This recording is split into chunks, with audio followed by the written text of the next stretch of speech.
right, everybody, welcome into. Are we there? Are we here? We're here. There we go. Welcome into the high noon. Let's just get Parker here. Parker, look at him. This is the Pugs and Parker edition of my 2 daily live streams that I do each and every day. High noon comes on at noon. It's just me, and I do Hot John from Denver. Mile High John. Look at him go. There we go. It's official. The High Noon Show is just me. I talk about all the topics that are trending. It's a quick rundown of all the things that are happening in the world. This we like to call Radio Misfits podcast platform proudly presents Pugs and Parker's Pillow Pundits. Say that 10 times fast. And he's perfect. Parker. He's Parker. Hi, Parker. Parker, yeah. Hello, boys. What's up, Byron? Byron in the house. God. I'm all jacked up, man. I'm on cold medication. This cold is killing me. Almost. Is that Byron that used to be the intern? I meant to ask that before. I'm trying to find something here. Byron Granger. Is that Byron that was the intern with us? Hello, Jeff. Where is your where are the sound effects here? There we go. I am not in charge of your email feed. I'm sorry. I couldn't find. I'm totally, man. I am flipping out. I am just totally. What did you ask about Byron? No, I was seeing it. That's not the Byron. That's a Byron, but that's not the Byron. You're talking about handsome Byron, big Byron, right? I thought I was the handsome one. No, I'm talking about big Byron. Okay, I'm sorry. I'm scattered. I'm a little. I slept for like 3 hours this afternoon. This cold is kicking my ass. It's kicking my ass, but I'm fine. And then you send me, here's the deal. You send me a text, and I'm sorry, I didn't see it because I was sleeping. I didn't see it. I just woke up like a half hour ago. And then I came in here and I set the show, and I came in and I turned the mic on, and you were there. So I was like, all right, disregard. Your power went out today, huh? Internet. Oh, your internet went out, not your power, just your internet. Well, I'm glad that you can make it because I got some things that are on my mind. There's a story that's breaking right now that I want to crack down into with you. And I didn't want to really do. Are you ignoring the Olympics just like I am? Yeah. Yeah, absolutely. Who gives a shit, right? I mean, I don't really care about any of this stuff. Well, I'm getting all the good stuff from the Olympics from like Twitter and Reddit and stuff because the things I want to see from the Olympics are few and far between. So sitting there for a couple hours just to get a couple nuggets of, something interesting isn't worth it. But it is worth it if I find out, the girl that was actually like, when she born in like Florida or something, she was raised in Lake Tahoe. She's basically an American, but her mom is like a Chinese citizen or something. Yeah. The Trader girl? Yeah, Trader Joe's girl. She fell flat on her face, and now I wanted to see that, but I'm not willing to sit through the entire figure skating anything to see it. Just show me after it happens. Here's me the people. NBC pays like $1 billion for the Olympics because they want to just believe that we all still live in antiquity, that we don't all have the internet, where at things that are happening on the other side of the world, we find out about long before they get a chance to present them to us. It is the dumbest thing in the world for NBC to have paid all the money that they did to have us think that we're going to tune in at 8:00 watching something on a 12-hour tape delay when we've all been on Facebook, we've all been on Twitter. I actually think it's funny that it's all being wrecked for NBC. Well, they've made this commitment long ago to lose money every Olympics, but damn it, they're going to host it. So stupid. They think it's still 1985 or 84. I almost feel like it's such a guaranteed loser every year, and every 4 or 2 years or whatever, we see the reporting on it. It's just trite at this point. It's expected that they lose money on it. It's almost like a public service. It's almost like they're giving back their community service. Like they're not really in this for the money, obviously. Because I remember, when we were kids, wasn't that ABC's realm to lose money on the Olympics? Yes, but NBC, like 20 years ago, paid billions and billions of dollars for the rights to like the next 10 Olympics. So NBC has had they paid a huge amount of money back before social media was a thing. And now all of their events get ruined because if you really are an Olympic fan, you're not going to wait all day and pretend like you're watching it for the first time at 8:00 when NBC decides they're going to present it to us. If you like, let's say you're following I'm not following anybody, but in the past, you used to follow your local Olympic athletes. You would be like, oh, I can't wait to see how so-and-so from Plano does. You know, it was like that. Yeah. Now, if you're someone who wants to see how so-and-so from Plano is doing, you're following a hashtag on Twitter. And you wake up in the morning at 7:00 and you see the results because they happened at 3 a.m. Actually, you're following him on Twitter. Yes. Right. So you're getting and his brother and his girlfriend and all and of that. He's telling you how he did. Yes. It's so ridiculous. I really don't care, but there is a story that is breaking right now. And this is probably the only way that NBC can still maintain any relevancy in their coverage because NBC is getting hammered for the way that they are covering something. Now, obviously, these announcers who said the things that they're getting hammered for, and we'll get into it, these announcers said these things 12 hours ago. But they saved the controversial comments for prime time. So now on Twitter, everybody's going nuts. And I want to talk about this. I want to get into it with you. I'm not going to tell you what it is. We'll wait till after we do the monologue and the little moment of joy and all that stuff. But I want to talk about this. Should I not look it up in the meantime? Well, you couldn't possibly know what I'm talking. Well, yeah, you could. Yeah, I don't, but I could look it up. All right. So it concerns Michaela Schriffen, who is supposed to be our greatest hope at downhill women's skiing or whatever. We'll get into it. She's being compared to Simone Biles. If you remember the Simone Biles incident during the Olympics when she's a quitter. I don't want to get into anything yet. We will talk about this, but these people online are driving me absolutely insane. I'm actually going to defend NBC. I am going to defend the commentators on NBC. So without further ado, you want to do a monologue? We'll do a monologue. Why not do a monologue? I do want to do a monologue. That sounds great. Right, here we go with the monologue. All right, please welcome in to the Comfort Nest Lounge, high above the 1%er compound in beautiful, chilly downtown Highland Park, Texas. He is a global sensation, a comedy legend, a man of many, many hats. I don't know. I ran out of things to say there. Please welcome James Michaela Schriffen Parker. Thank you. All right. In what's being called a major breakthrough in the science world, scientists say they found a cure for insomnia, the Winter Olympics. Well, there you go. Couldn't agree more with that. There we are. A robot is tending bar at the Olympics, though. Did you see this at the media center in Beijing? The robotic bartender is so sophisticated, so lifelike, Pugs, that it's actually selling weed on the side. Look at that. He's killing. The crowd is loving this. At Patterson High School in Baltimore, 77% of the students can only read at an elementary level. The principal says, it ain't nobody's fault. According to the Daily Mail, I know it's a bad one.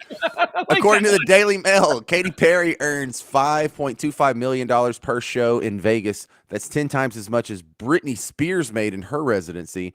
But Katy's contract's a lot harder. It requires her to sing. Look at that. Oh, that's a shot about how Britney lip syncs everything. I think she's lip syncing half of her Instagram feeds. Grammy-winning composer George Crumb has passed away at the age of 93. He is now decomposing. Look at that. Ooh, that's a death joke. In Roxana, Illinois, a 29-year-old female substitute teacher was arrested for doing sex with two underage male students. And you know what they say about substitutes? They're always easier than the regular teacher.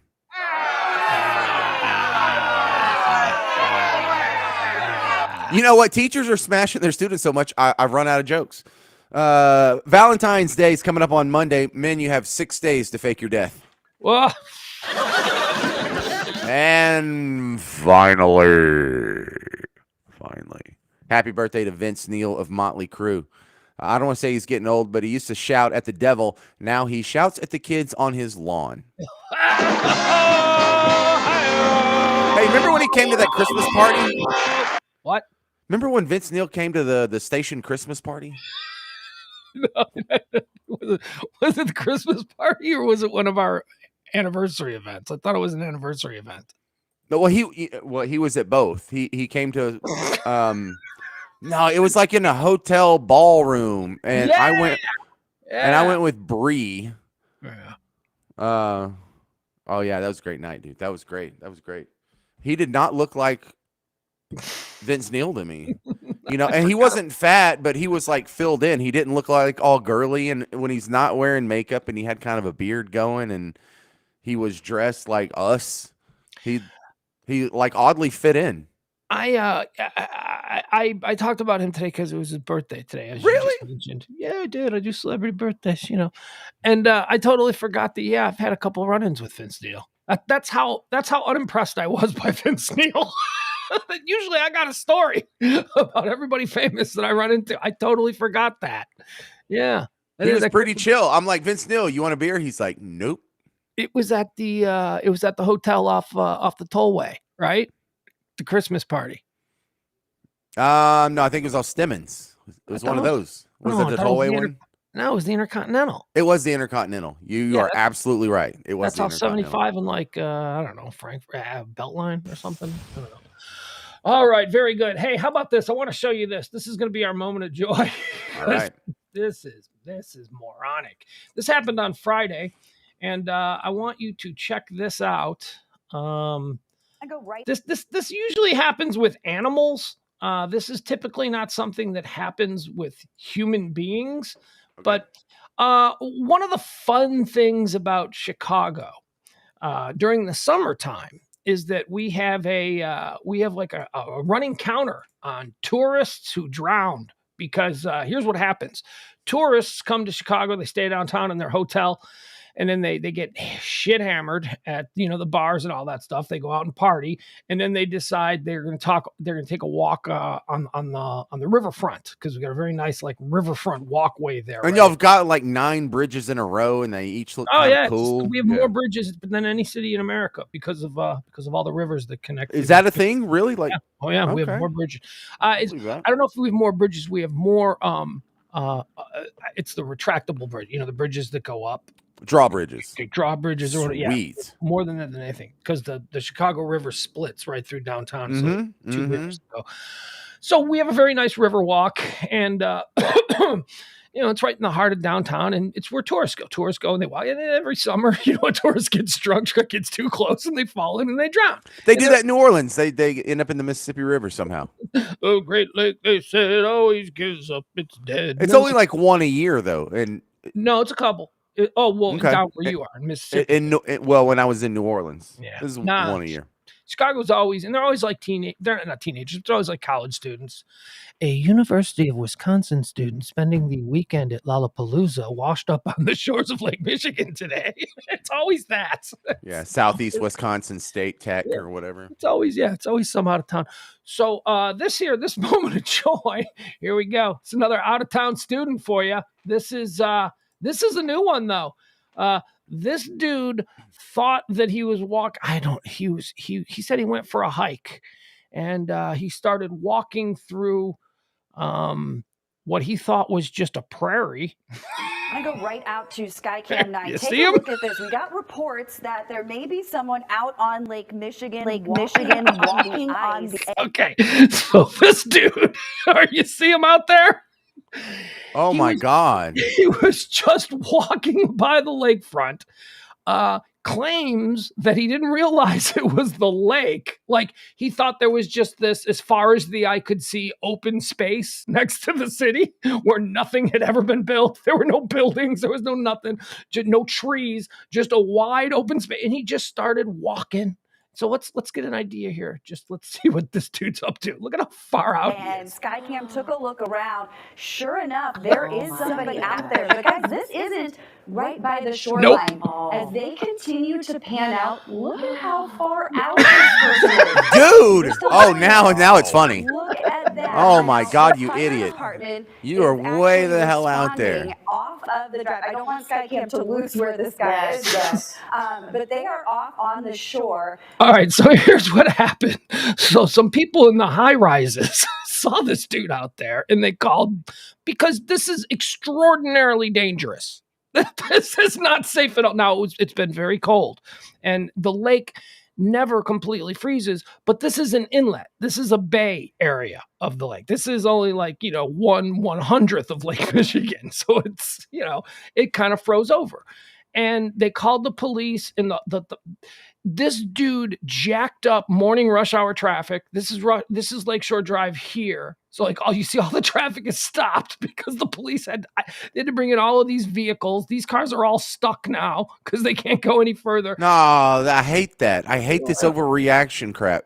Look, if he's going to fall through, let the idiot die, and no one will do it again for 50 years. Well, no, I do not ever remember this happening before, and I've been around for 50 years. How? What does happen quite regularly is deer, sometimes wolves, coyotes, or stray dogs get stuck out there. And then the fire department goes out and rescues them because there's always a live TV camera and you can't have a dog die on live TV, right? You got to go out there and try and save them. We saw people with binoculars looking out on the lake because they got reports of somebody out there. So they went to the lakeshore to kind of investigate. We don't know at this point if they have spotted him. This cameraman's where excellent. They are, and they're trying Okay, so here comes the police helicopter. We're not entirely sure, but you can see, it looks like this is the police helicopter. Hey, idiot. Responding to this incident here. So this is just off of 55th Street and Lakeshore Drive. I'm saying just off, but this is that's gotta be a mile out. How far out is that? I don't know if our photographer in Skycam can hear me, but we have that new tool now where you can actually measure. Okay. I don't know if he's able to do that right now. So ridiculous. This guy's an idiot. Look at how far off that. So they're out there, and you can see actually a delay building on Lakeshore Drive because they are out. What is he, like maybe a half mile out there? Yeah, about a quarter mile. This is so incredibly dangerous. I was talking to Paul earlier when we heard that this might be out here. How far out till you hit water? Where is he again?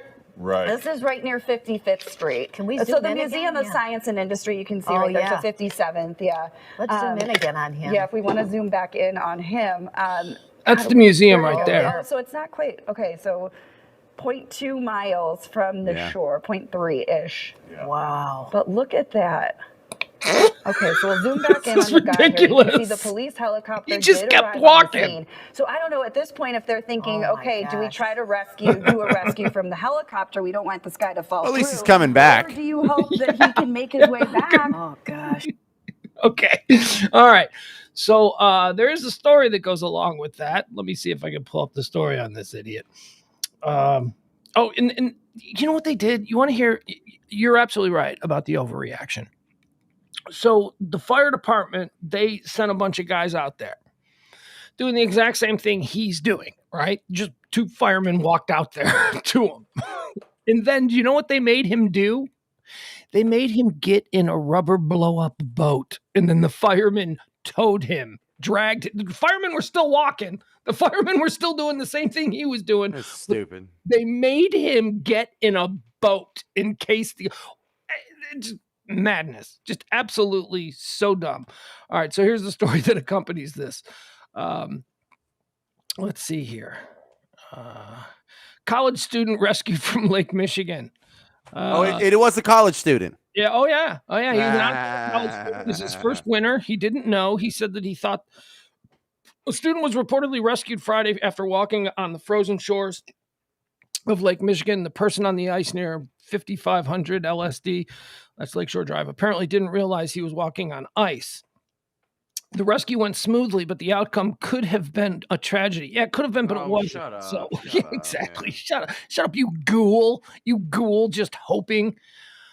Oh, boy. According to Fox 32, a 911 call was made by bystanders in nearby apartments who were concerned as the 24-year-old was more than 1,000 feet off the shore of Promontory Point.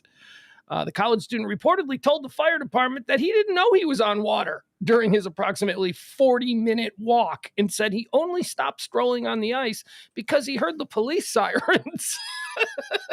He didn't know they were coming for him.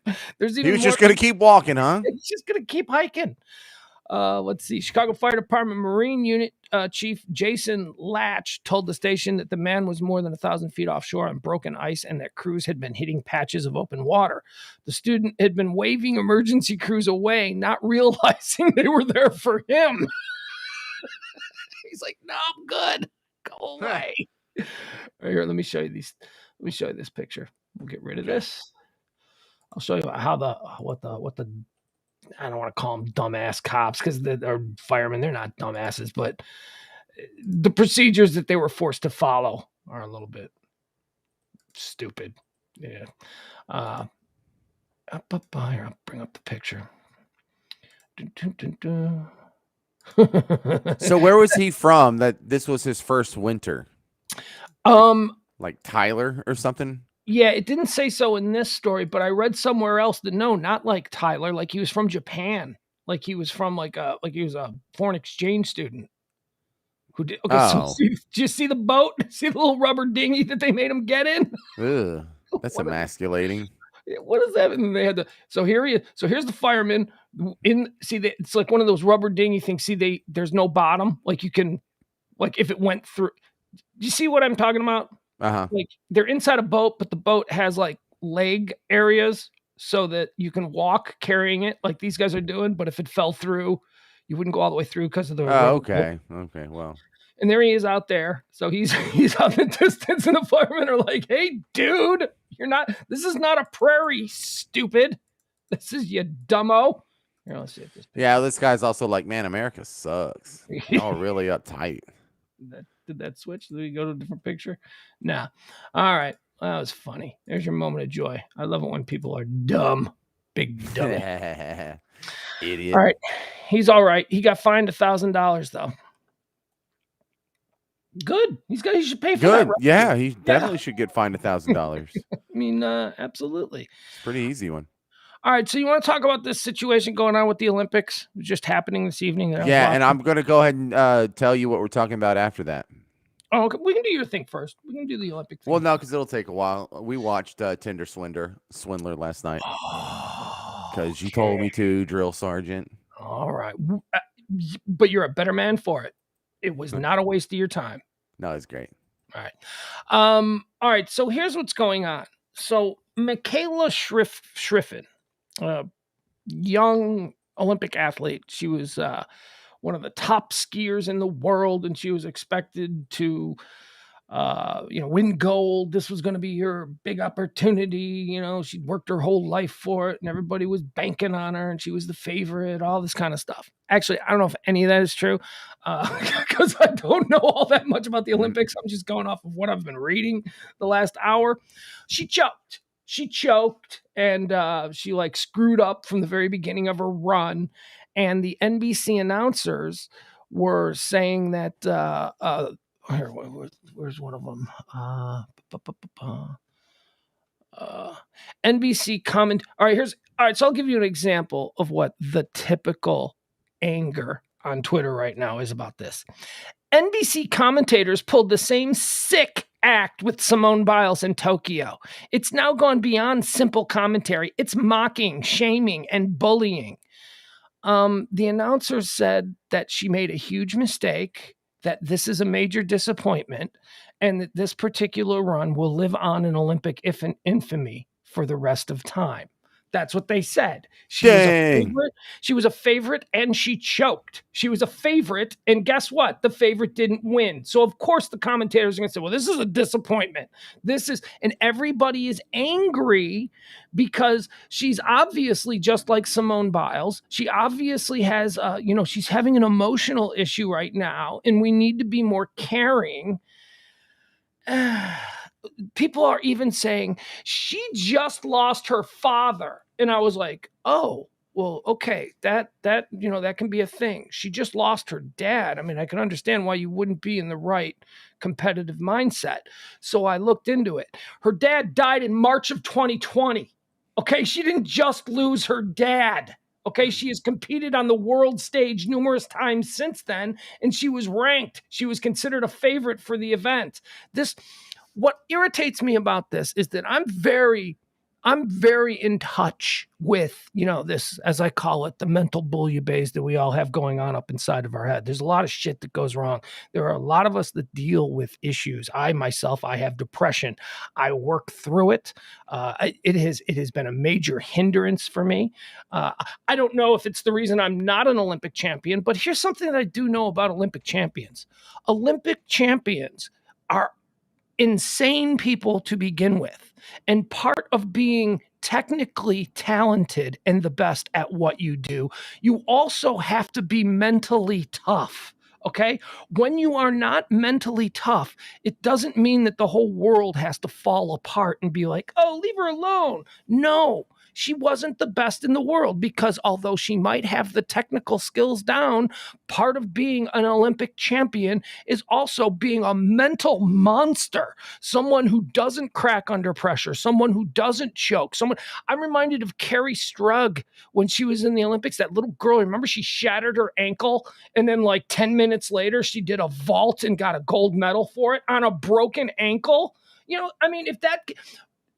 If she had just quit, people would have been like, oh, well, I guess she didn't have what it takes. If you are not mentally tough enough to be able to fight through whatever little things you have going on in your head, then I'm sorry, you're just not an Olympic athlete. That's why we celebrate Olympic athletes as being the best of the best, because they're monsters. Olympic athletes are narcissists. Olympic athletes have an unbelievable sense of self-worth. It's obscene to imagine that you could be the absolute best in the world at any one given thing. That's not a normal person, okay? So to begin with, in order to have the mental toughness it takes to be and to believe in your heart and in your soul that you are the greatest in the world at something, that in and of itself is a bit of a weird mental path you've gone down. Now, if she doesn't have that, if she is, am I calling her mentally weak?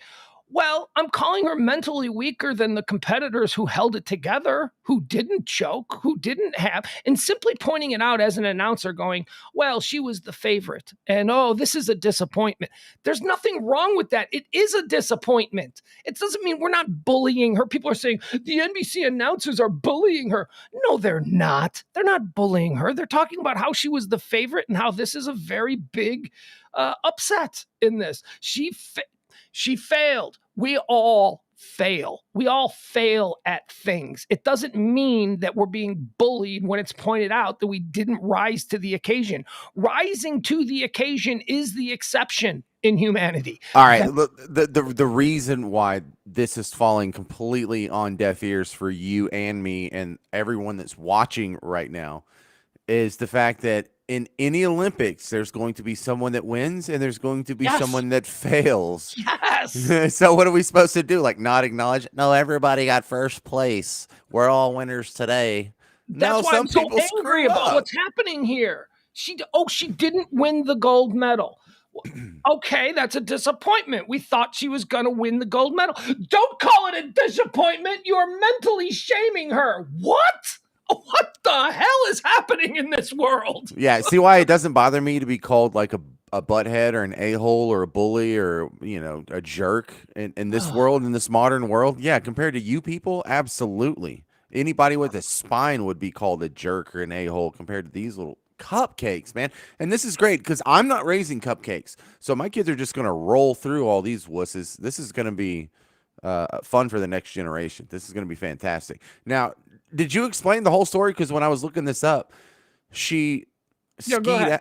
She fell out of the slalom, and then in the giant slalom, she quit on that one too. Mm-hmm. And so there's a super G that's supposed to come up, and it's probably happening like right now because the time difference. Is she doing that one too? Do we know? I don't know. I don't have any idea. I'm just responding to these idiots on Twitter who are, every time somebody fails to win a gold medal, we're supposed to act like, oh, they're mentally disabled, or no, she's not. She just didn't do it. She choked. People choke all the time. Have you ever seen a guy at a free throw line in a big game? You know, after he after he rims a couple of shots that could have won the game, we don't all go, oh, that poor guy. I mean, we also don't mock him because look, but for the grace of God, go all of us. Very few of us are mentally tough to rise to the occasion at the moment when it counts most. And that is the difference between an Olympic champion and somebody else who's a really friggin' good skier, right? I mean, she's a really friggin' good skier, but there is a lot of pressure on her now. And I'm seeing these excuses. NBC announcers, they aren't taking into account that her father just died. Her father died 2 years ago. If it was her husband, it would be socially appropriate for her to get married again. I mean, it's the 2-year widow rule, right? I mean, what are you talking about here? She has competed since her father died, and she's done fine. This is just a case of she cracked under pressure. Or she just didn't have it. Or dare I say she's not good enough? Well, why isn't she good enough? Because there are people who are better than her. Stop making this into a big scandal for NBC. They didn't do anything wrong. They said it's a disappointment that she didn't win. That's not bullying.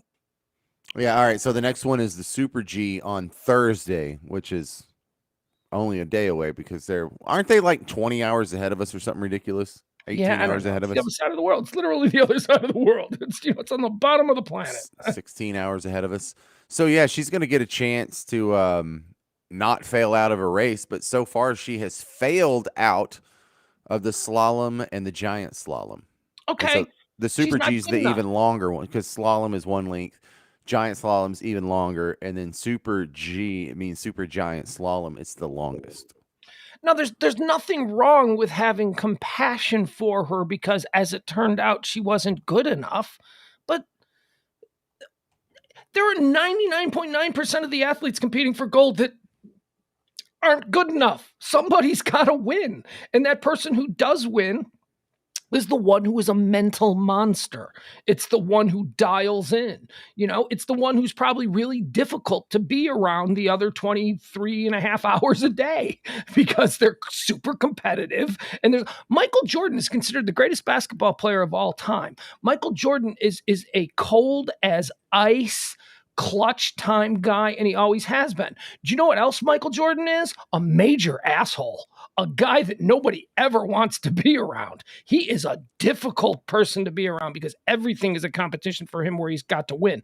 That is the mind of a champion. So I guess what I'm trying to take the long way around to saying is that just because you don't have the mind of a champion, that doesn't mean that there's something wrong with you or that we all need to have compassion for you. It just means that you're probably more normal than other people because champions are dicks. I mean, especially in the Olympics, we're talking about kids who wake up every morning at 4:00 from the time that they're 8:00, you know, to get down to the rink to skate or to get to the hill and, you know, before school and all this stuff. It is an insane lifestyle and it takes its toll. And the ones who rise to the top and actually show that they're the best are the ones that are probably the craziest. Well, you have to have insane parents to sign off on that too.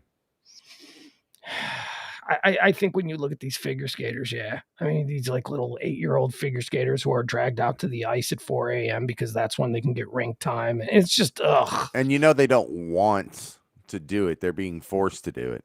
And I am so pro mental health and I'm so pro talking about it. But what I am not pro is turning every little situation now into a conversation about, oh, I hope she'll be okay. She's going to be fine.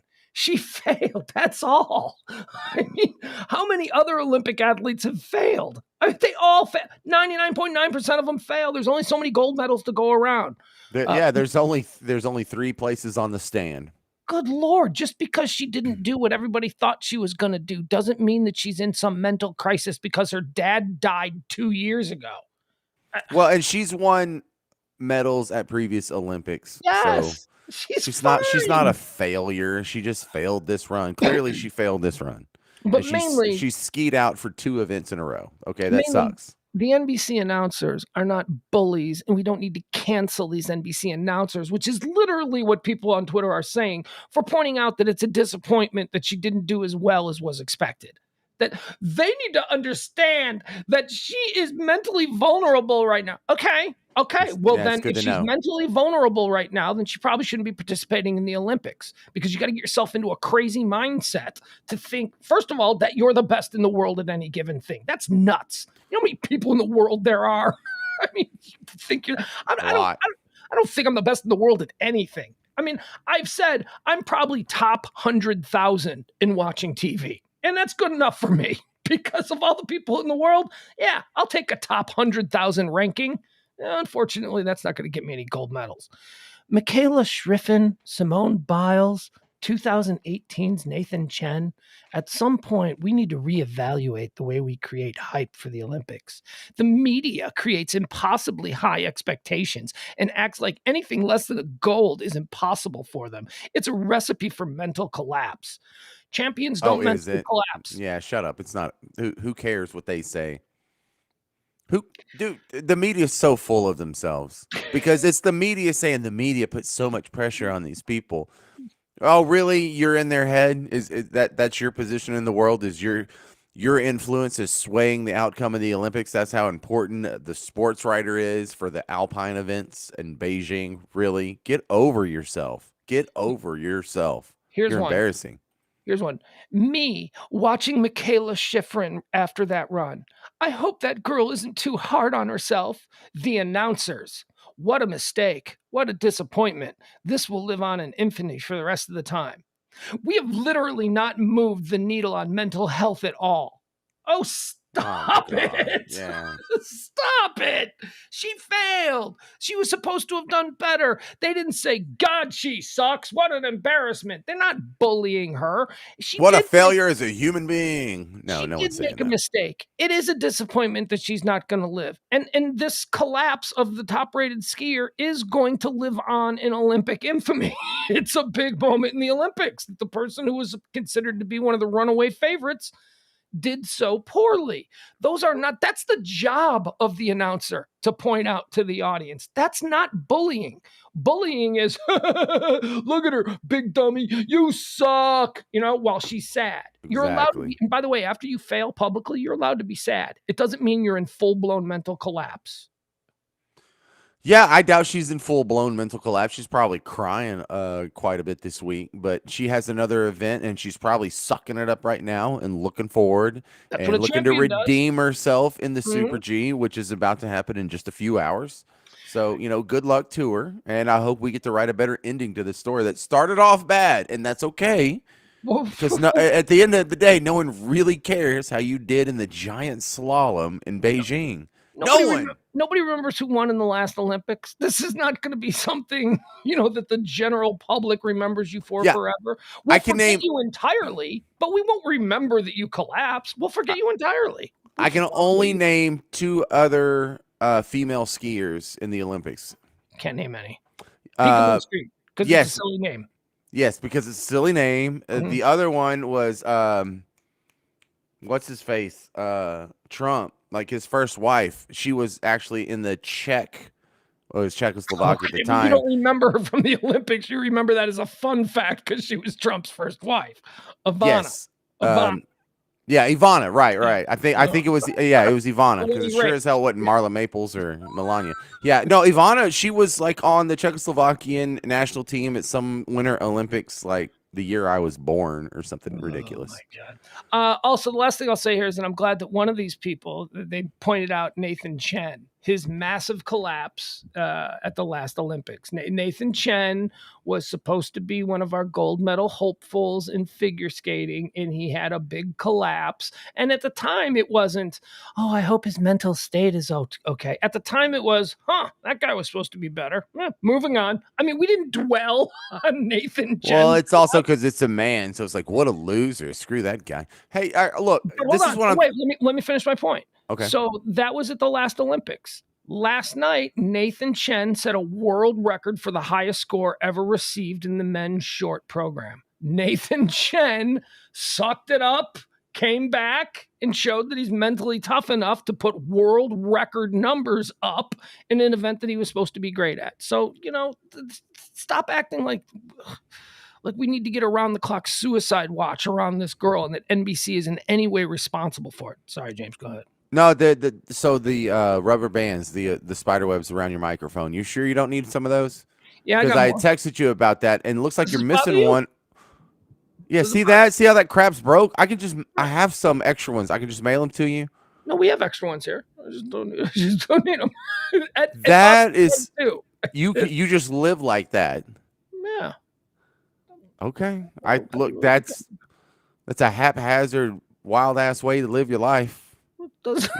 Well, it wouldn't be the first indication of that. Yeah, no, I mean, I don't know. It bugs Ed. It drives Ed nuts. Ed's always complaining about it. All right, Tinder Swindler, my man. Let's get into a little Tinder Swindler talk. I gave you an assignment. I'm so glad that you took me seriously. Tinder Swindler is a new docu-movie that is on Netflix, and it's about a guy who goes on Tinder and he swindles, and Tilda Swinton isn't even in it. Go ahead, James. This is happening all day, every day, just on much smaller scales in every society. Spoiler alerts. Tons of spoiler alerts. I don't give a shit. I'm going to talk to this guy about it. It's been out now for almost a week. We're going to talk about how it ends. So if you don't want it ruined for you, I mean, it's not like it's not an M. Night Shyamalan ending. It's the ending that I was actually rooting for the whole time. So, there is no like twist ending to it, but we are going to talk about, the full thing. So go ahead. Okay. Well, for people who haven't seen it, there's a dude who goes on Tinder and he meets chicks and he takes them on these like magical, awesome, expensive dates where they like get in a private jet and they go to 10 minutes after meeting them. Mm-hmm. It's not like they're in a relationship for a week and then he flies them away on a private jet. He meets them for coffee in the morning and says, I got to leave. I got to go to Bucharest. You want to jump on the plane with me? Yeah, and so the girl jumps on the plane. She's magically whisked away. Of course, she sleeps with him, and then the fun continues for a while. And then at some point, it turns where he's traveling a lot for business, and he's like a diamond heir, and he's got enemies. Never really cleared that part up. It was always a vague reference to enemies. He's in a very corrupt business, a very dangerous business. Yeah, a very Taken / Jason Bourne kind of existence that he paints for himself as his day-to-day danger is always increasing. So the women get all swept up and they get like a credit card in their name and give it to him so he can use it. But why? Like, why do they just get a credit card and let him use it?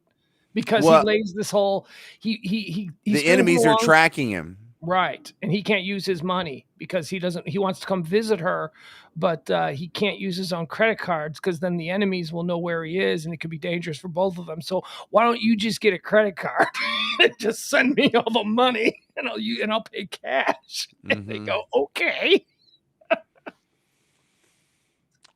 All right, so what he does is he's using that money to work up the next girl. That's where he gets the money for the original dates, is he has to take the previous girlfriend. Yeah. And so he's paying off the old investors with the money from the new investors. That's what he's doing. It's a sexual Ponzi scheme.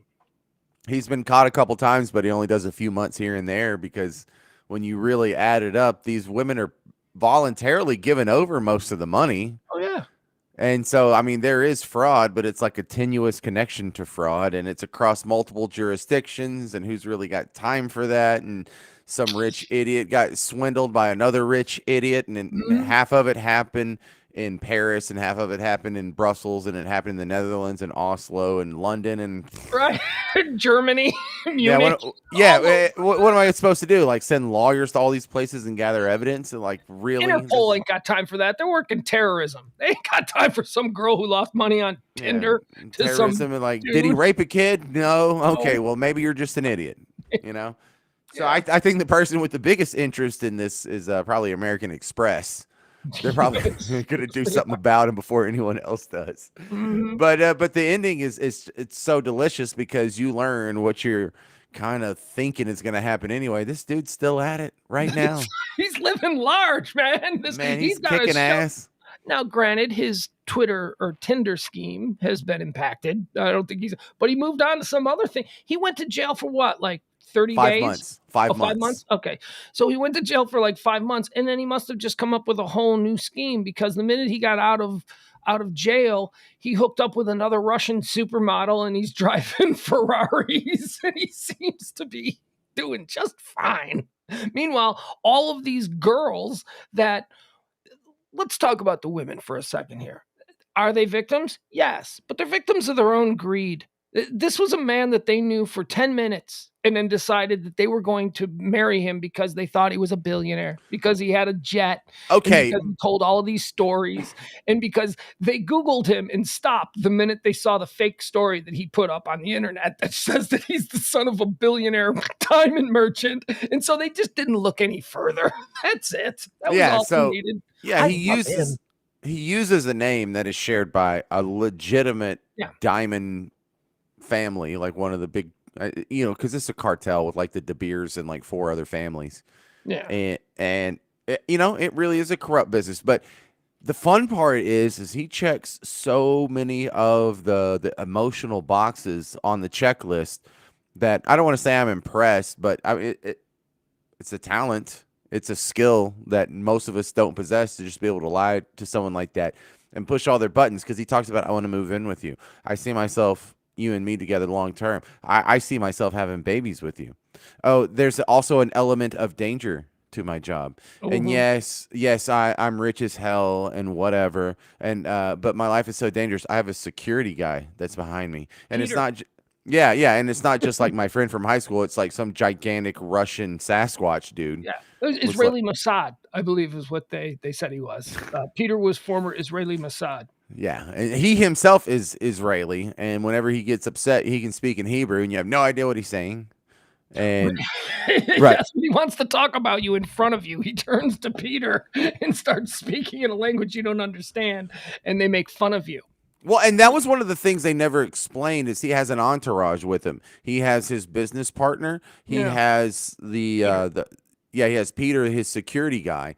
There's a pilot or a driver that's usually involved, but they're just some local they pick up along the way. But the guys that are with him, they never really explain these guys. How about his, quote, ex-wife and kid? What was that about? They never explained that to my satisfaction. Remember the first date, the first girl he meets in London, the Swedish girl, and they meet for coffee at the Four Seasons, and like 5 minutes into coffee, he goes, I got to go to Germany. You want to come with? Come jump on my plane. Oh, and you're going to be flying with my ex-wife and my child. Okay, now before he started this latest round of scams, he had done time before in a Finnish jail, because he was scamming women in Finland, and one of the ones he scammed, he actually got her pregnant. Now, when he gets out, he starts the rope-a-dope thing, and he says, Look, I know I scammed you, but you've got my baby. Tell you what, why don't you join me on future scams, and you're going to live a lifestyle you could only dream if you just go along with it and help me out. So there is a woman, when the new date comes along, she's like, it's a little weird because we were flying to, where were they flying to? Amsterdam or something? I thought it was Munich. I thought it was Munich. Music was toward the end. The first date for the hot Swedish broad that was living in London. I forgot where that one went, but he had his baby mama, and the baby on the private plane too. So she thought that was weird. I'm going on a first date with this guy and his baby mama, and the baby's there, but she actually talked him up and said he's a really good father, and even though they're not meant to be, he's still doing everything he can to support them and make sure he has a good life and help out financially. Great father. Bulgaria? What, they went to Sofia? That don't make sense. I don't think that's right.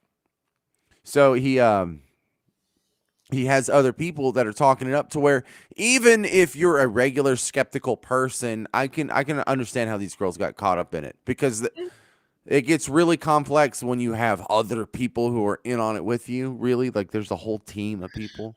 Do you know what I don't understand? I don't understand how someone gets on a private jet with a guy they meet for coffee for 5 minutes and goes away for the weekend with him. That's what I don't understand. Because you're after you make that decision is of your own doing. And why did you make that decision? Because every single one of these girls was greedy. They saw a boyfriend with billions of dollars, and they just threw caution to the wind, and that's how they. No, I think you're being far too reductive here. Sure, they just met him for coffee and they've known him in person for an hour, but they've been talking to him through Tinder and then probably through Instagram or whatever other social media for a while, maybe a month or two, and that gives him time to Google it. That gives him time to look up his backstory. That gives him time to look up his name and see that last name does match the last name of an actual diamond magnate, the family. And there's a couple other websites, that he gives for his job. He mocked up pictures. He Yes. actually He put himself in pictures of himself with the guy who matched the real person who is the diamond magnate. He mocked up pictures and superimposed himself into pictures with their family. strong move. By the But way, he had a website for Simon Leviev. Simon Leviev is who he claims to be. His real name is like Moishi Feldman, or Shimon Hayut. Some very, and he's from Israel, and he's from broke ass Israel. Like he's from like the really poor section of Israel. His father was a rabbi. Remember that they went into that. So oh boy, I've been reading a lot about this, and I feel like I'm the only person on the planet who thinks that these women allowed this to happen to themselves, and they didn't get hurt. These are financial crimes. And like you said, they gave their money of their own free will. He didn't. They were defrauded. It was under fraudulent circumstances. They were lied to. Fraud, I think, is a little bit more. You get people to invest in your business based on a promise that is nowhere near true. These are frauds of the heart. I think this is a little bit different. And frauds of the heart is important because that means there's no written contract that you can show up in court and say, this was the terms under which I transferred him the money, which makes it so damn hard to prosecute. And look, 90% of me is good and wholesome and angelic, but the 10% of me that's straight up evil is like, why aren't I doing this? I was like, I got to start doing sit-ups. Because this guy, I'm watching this thing, and I don't think that he's small. He's kind of scrawny. He's a little guy. He's like 5'5". Yeah. But you know what? He's not fat, and he's got hair. I'm like that's pretty much all it takes. If a woman thinks you've got a lot of money, even if you are fat and you have a lot of money, you'll still get some women.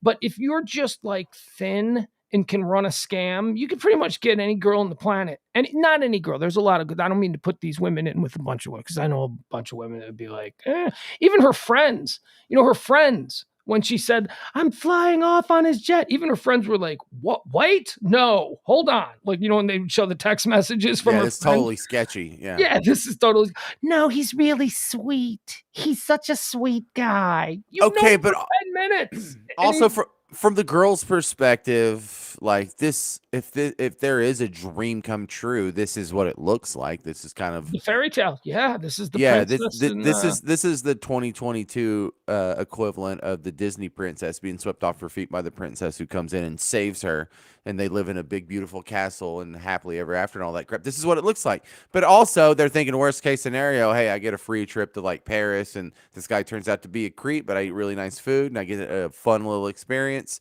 So I'm off tomorrow anyway. You get drugged on the plane through the champagne you're ingesting, and you wake up in some slave trade ring in Serbia. Yeah. Yes. Isn't that how Taken started? Yeah. I mean, that's kind of a thing.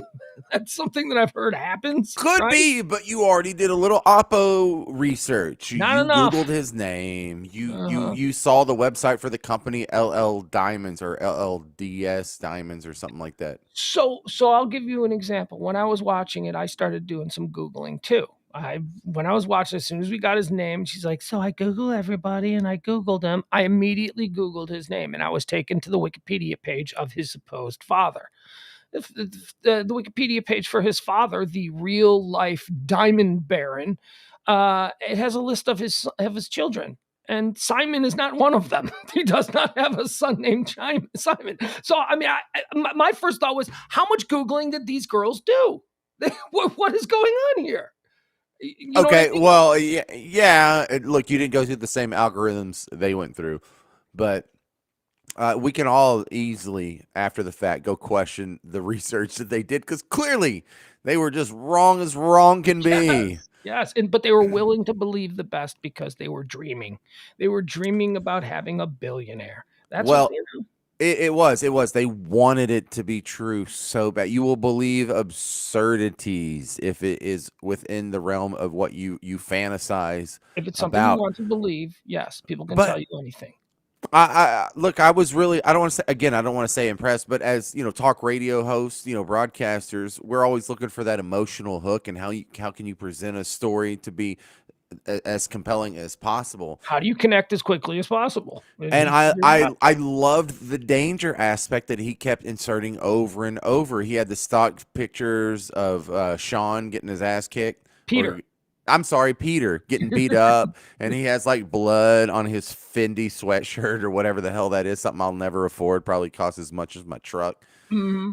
And so he was sending that to all the girls. And so, there was the girl from Sweden, there was the girl from Norway, there was a girl from Finland, there was a girl from Amsterdam. We don't even know all the other girls. A couple of Russians thrown in there. Yeah. And all of them got to see the same storyline. So he's basically acting out this play with each one of the girls, and damn, it works. It works so good. It was the exact same scheme that he did on one girl after another, spinning plates. This dude was spinning he had multiple girls working it at each time where he was getting, and there was like a process. There was meet him for coffee, get him on a plane, take him to a city where there's another girl. Like every one of the cities where that plane, he was he was effective in his strategies. Like when he would leave. Efficient. It was almost like streamlined operation. So then after the first couple of meetups, he would start texting, "I really like you. I think I'm falling in love." That kind of thing. To which the girl was like, "Oh my God, I'm falling in love too." And boom, now you're hooked. So now you're like maybe 4 or 5 days in, and you're already saying that you love each other, even though you've only spent probably a total of maybe 12 hours together, because he's a busy man. He's always running off. I always have to go for business, right? Yeah, I've got a meeting. Got a meeting in Helsinki or whatever, yeah. Meanwhile, he's at a museum with another girl that he met on Tinder that he's working the exact same way you are. Then he ends the date with her and he comes back to you. And then he says, "I've got to go off on business again." But it's at this point where he starts to get vulnerable and he starts to explain how dangerous his family is and how that there are people and they have enemies and all. So he lays that seed fairly early on. And then a couple of weeks later, he sends the pictures of Peter with the busted head in the back of the ambulance. "We've been attacked. It's happening. We've been attacked." And at this point, the girl that he's working believes he's a billionaire and he has all of these things. So once they see the pictures of Peter, the bodyguard who they've met, Peter's bloody head, they now believe all of the stories about how dangerous his life is. So that when he says to you, "I need a favor. This is important. I need you to take all of the money that you have and give it all to me. And I just need to borrow it for a couple of days because I need to go off the radar and they can track." And these girls do it. And then he doesn't pay him back. And then he says, "This is taking longer than I thought. So, I need you to now take out credit cards and I need you to give me all the cash you can get from those credit cards." The one woman that he asked to mortgage her house, he was like, "You could mortgage your house and send me all the money. And I'm a billionaire, so I'll pay you back." And then, of course, he never does. The one woman who I thought was badass, who I liked, was the one who convinced him. Well, when he needed money because a newspaper in Sweden or something started to report on this guy and all of these girls. And his Tinder game was a little bit screwed up for a while. So he had some cash flow problems. But he presented it to this girl as business troubles, right? Like Peter was attacked. He played that whole thing and he wanted her to give. So what she said was, "Why don't you just give me all of your fancy, expensive clothes and then I'll sell them on the resale market?" And he's like, "Okay, fine." Yeah, that was the girl from Amsterdam, Aileen. Yeah, this guy had like hundreds of thousands of dollars worth of couture clothing. And she just Fendi, Gucci, Prada, all that. Suits, all of that stuff. And this woman happened to work in the luxury clothing industry. So she said, "Look, I can turn over some of these clothes. We can get you all this cash." And she made like $100,000 selling his clothes and then never gave him any of it. And then she started scamming him, where his voice messages to her were getting more and more angry. "I need you to send me the money now. Don't you stop bullshitting me. I need you to send." And it was so satisfying. This girl just sitting with these stacks of money. She's selling his fancy one-of-a-kind Gucci clothes on eBay and just raking in all the money. And by the way, did you notice his shoes? They showed like a quick photo montage of all the clothing. I did not notice his shoes at all, no. I was pausing because I wanted to see, what clothes she was giving away. Every pair of shoes that he had spikes on the toes. Like weird, is that like a fancy shoe thing? Like a really expensive club trash guys.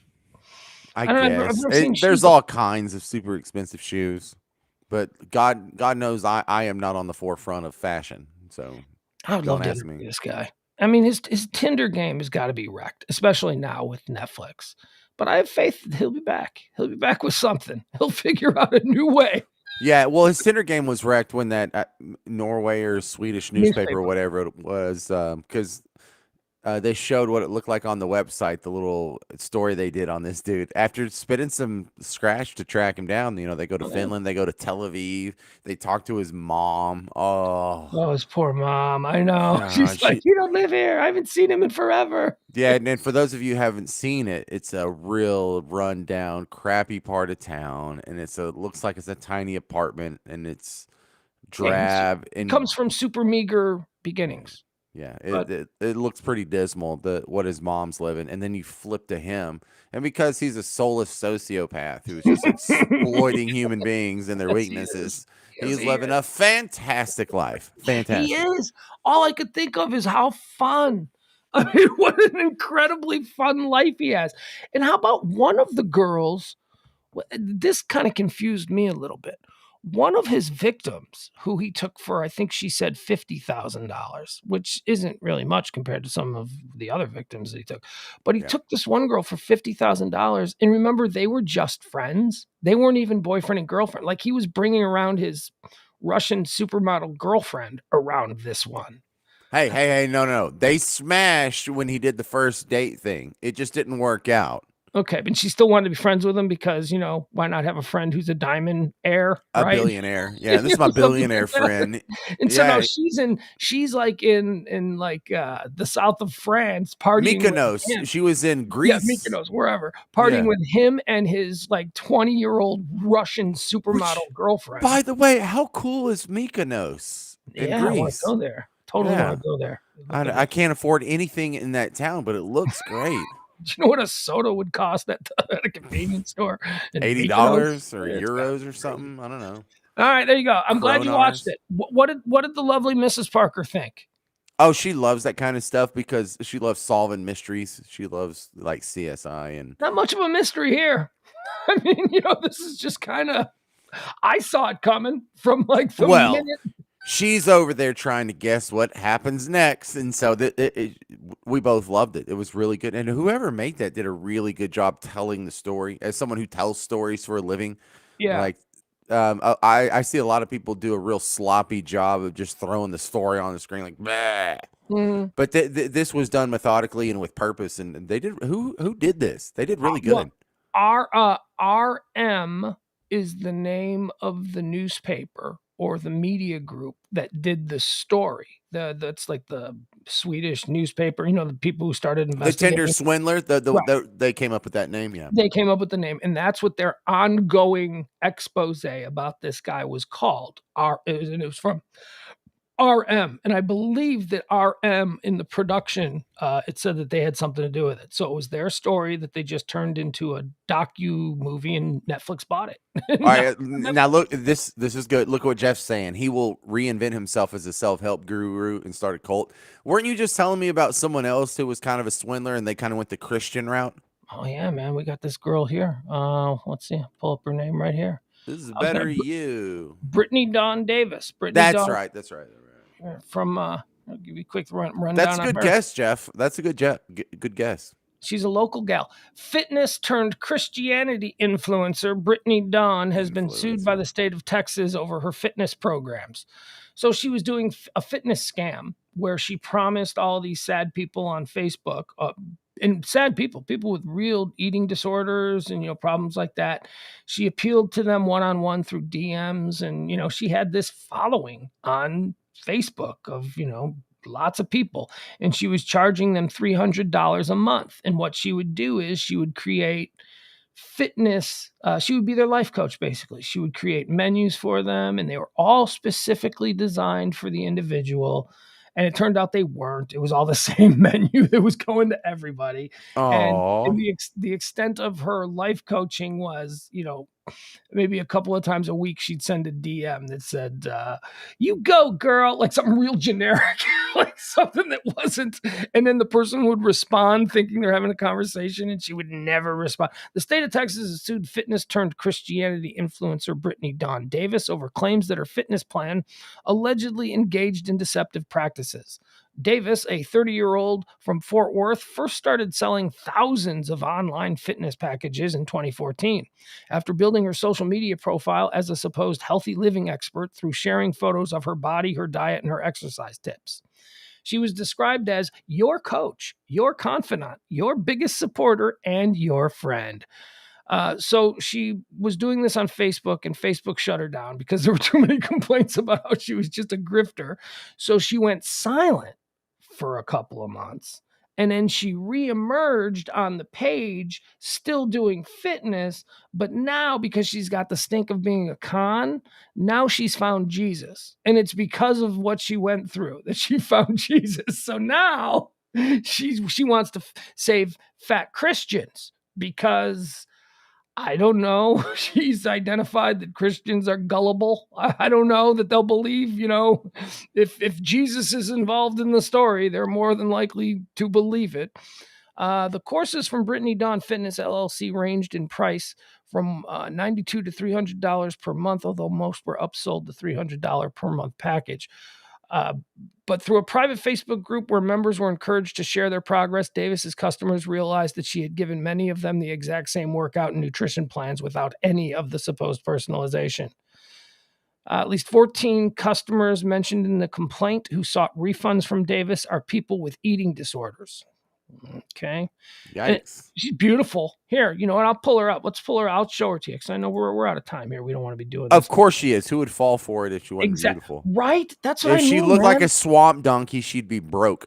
As long as you're beautiful, people who are not beautiful will totally. And yes, Leslie, God does want you to be skinny. Here it is. Okay, so there she is. She's trying too hard. She's got the spray tan and she's doing the heavy makeup, but yeah, and she draws her eyebrows. Here, let's see some more pictures of her. God wants you to be beautiful, Leslie. I don't know. There it is. Look at her there. She's like, look at me in my expensive $100,000 car drinking a Starbucks. Sexy sweater, though, Clearly not wearing a bra. I see what you're doing there. She appeared on Good Morning America. Oh, yeah. Yeah, no, dude. She was like a YouTube influencer.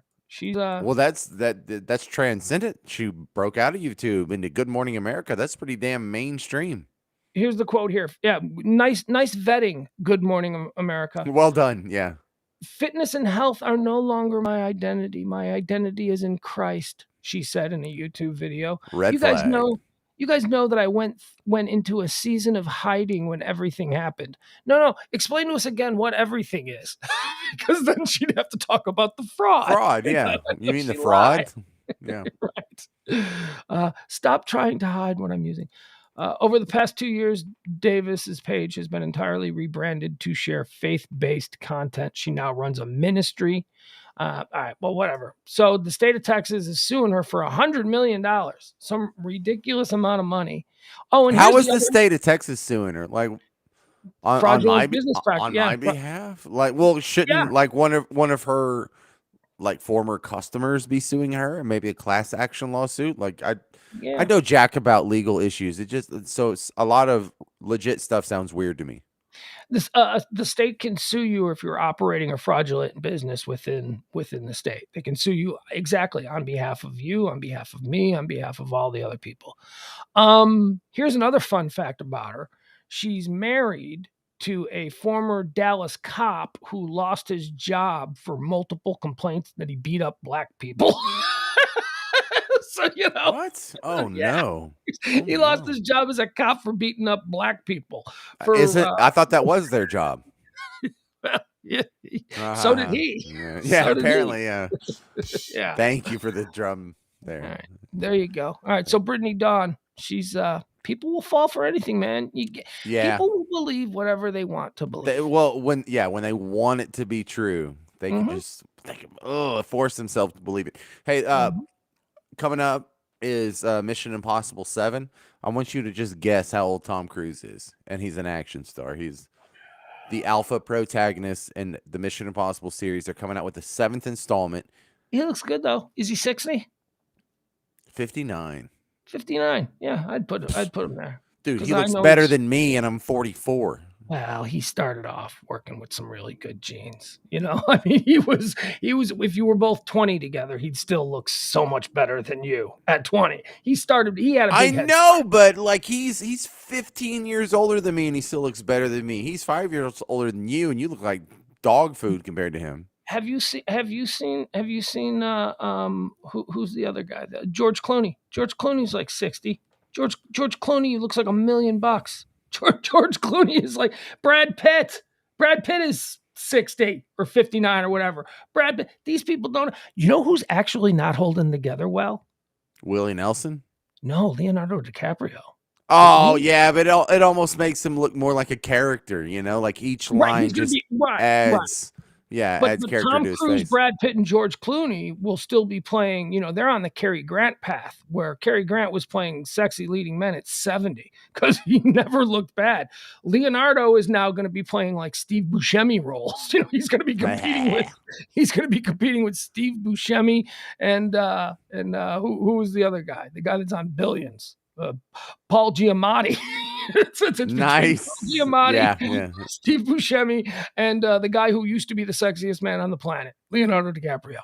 Okay, well, this all explains how we are in radio. Yeah, one of the things I was going to go into today, maybe we'll save this, but I want to talk about Schwarzenegger's love child, Joseph Banya. You know, remember Schwarzenegger knocked up his maid because the name's Banya, like women's bathroom. It's Baena. Oh, okay. Banya, I don't know. I'm saying Banya, whatever. I wanted to talk about that because he's talking. He's a bodybuilder now. He looks like he looks like the son of he looks like the son of Arnold Schwarzenegger and a Mexican maid. I mean, that's what he looks like. He looks like Arnold Schwarzenegger if he was born in Tijuana. He's a weightlifter. That's great. Oh yeah, he's huge too, man. Sweet. And he's got that big Arnold Schwarzenegger mouth. You know, he looks exactly like him, except he's got dark hair and a tan. He looks like a Mexican Arnold Schwarzenegger. But I wanted to go. America's great, isn't it? This dude's from like Austria, and he was like Mr. Olympia like 5 years in a row or where it was. Married into the Kennedy family, became a governor. Yeah. Of a state he can't even pronounce. Yeah. California. So I wanted to go into that whole story because I think we forget how weird that was. So we'll save that. Maybe we'll talk about that on another day. And you can leave if you want. I've just got one last thing that I wanted to say. I talked about the Oscars today. There goes James. He doesn't say goodbye. So I talked about the Oscars today on High Noon, and I went through a bunch of the movies that were nominated, and I hadn't seen a whole bunch of them. Well, I'm battling a cold. I feel like absolute garbage. So after the show, I took a nice long shower and I climbed into bed, and I actually ended up sleeping for 2 hours this afternoon. But before I went to sleep, I pulled up the movie Belfast, which is being I think it was nominated for more Oscars than any other film this year, except for the dog movie, Ghost of the Year of the Dog, Day of the Dog, whatever that movie is with Landry. It's tied with that one. They both I think tied for the amount of Oscars that we were nominated for. Man, I just blew past Belfast today when I was going through all of the Oscar nominations, but I saw that movie and I think that's the best movie of the year. Belfast is a really good movie. I'm sorry I didn't give it justice. And the woman who plays the mother in Belfast, is nominated for Best Actress, and I just totally skipped over her because I couldn't even pronounce her name, and I still can't pronounce her name, but holy crap. Belfast is a good movie. I'll tell you how good it was.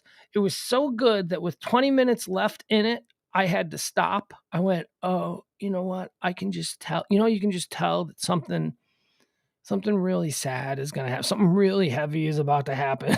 And I had a cold and I wanted to take a nap.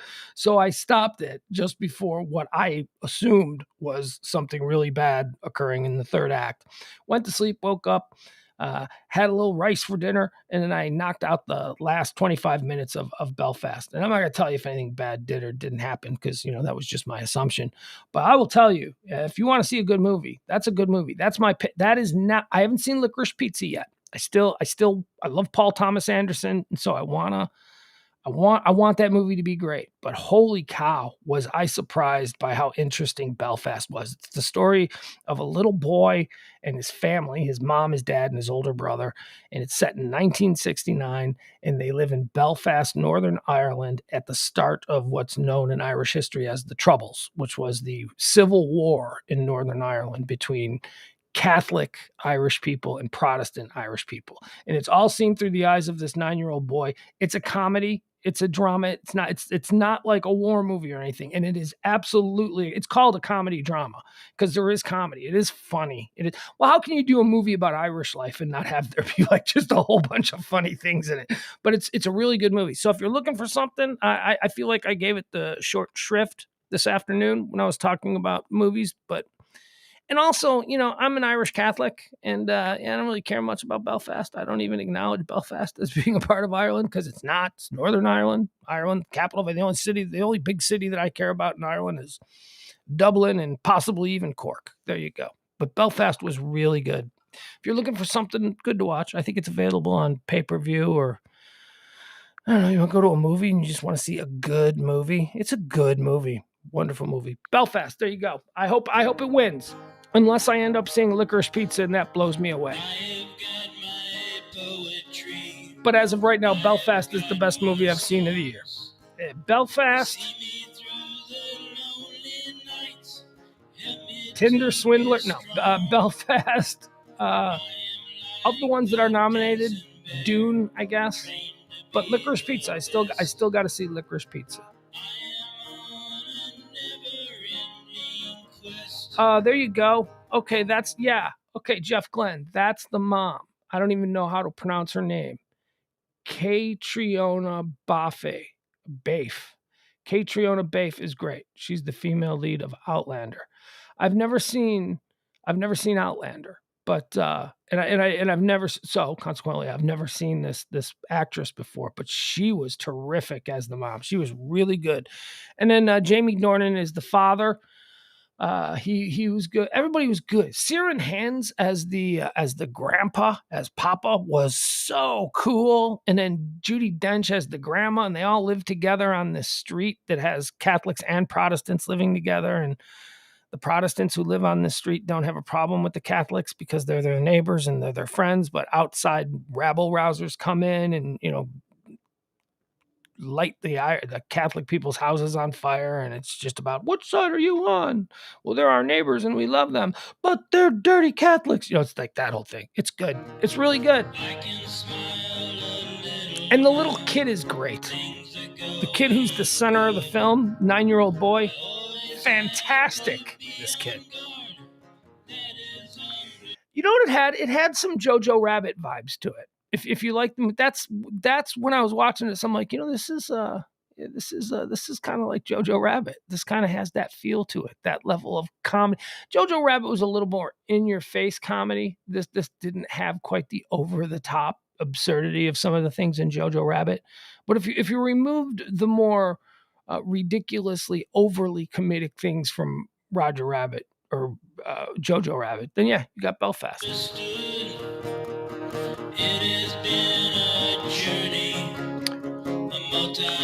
Thank you, John. I will feel better soon. It's cold. Cold's last 2-3 days. I'll be fine.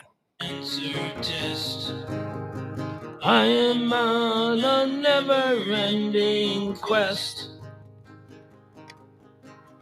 Tomorrow is another day. The best is yet to come. The best is yet to come. Found a different way, so baffling to some.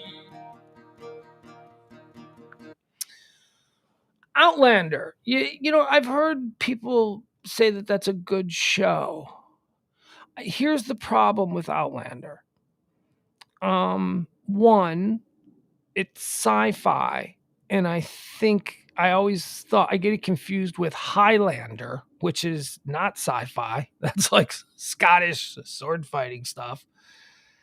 And I also understand that Outlander has just a whole lot of romance in it, or is that Highlander that has a whole lot of romance in it? I don't like all the romance. I like a story with moving parts. But enough people are telling me over the years that Outlander is a good show, and I do like the sci-fi stuff. I didn't used to, but after seeing Battlestar Galactica and falling in love with that series, I kind of jumped into what's the one that I like? There's another show that I like that I've just got to watch the last season of. It's one of those space shows, one of them spacey shows.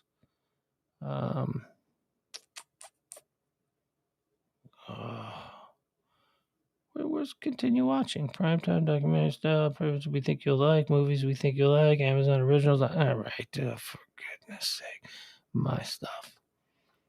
What is the show? It's like a one-word thing. I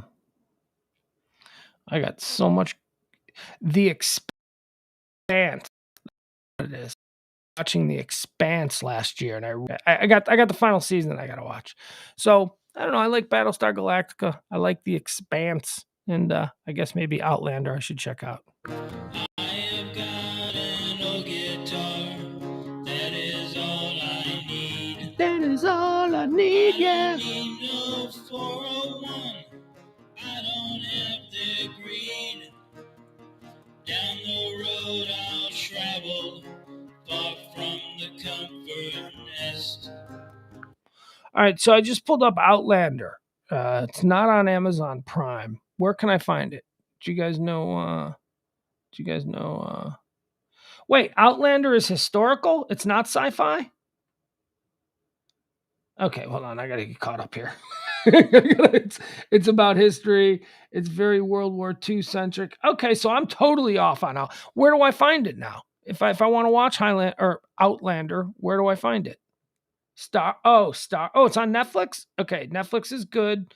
Oh, Stars. I don't have Stars. Who has Stars? How do you people have Stars? Seriously, who has Stars? Out of law school. I can't afford Stars. None. Oh, let me check.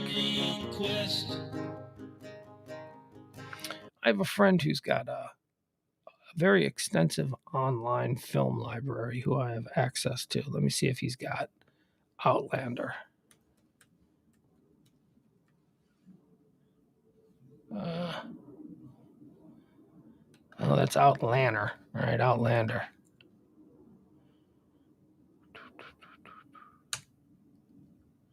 No, doesn't look like I don't have access to it. Well, yeah, maybe someday. Tomorrow is another day. The best is yet to come. The best is yet to come. All right, you're telling me that Netflix has the first few seasons? Well, that's where I'd want to start. I'd want to start with the first few seasons anyway. So let's see here.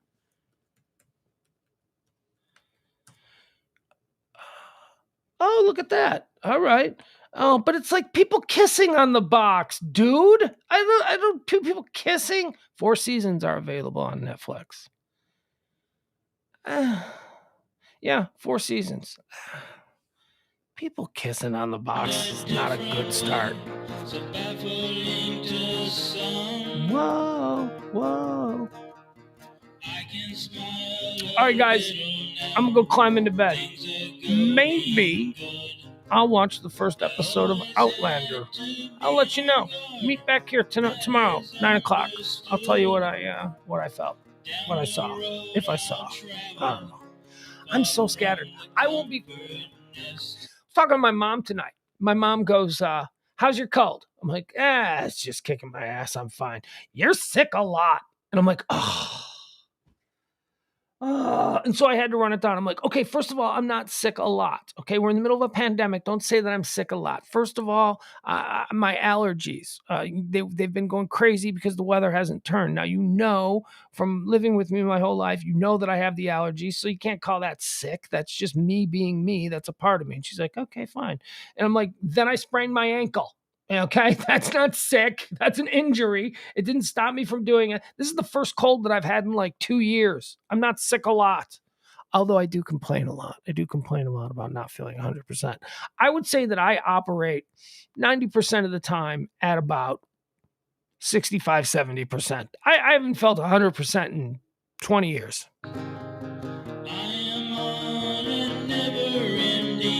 Okay, bye everybody. Love ya. Love you so much. We'll see you tomorrow at noon. Never ending quest.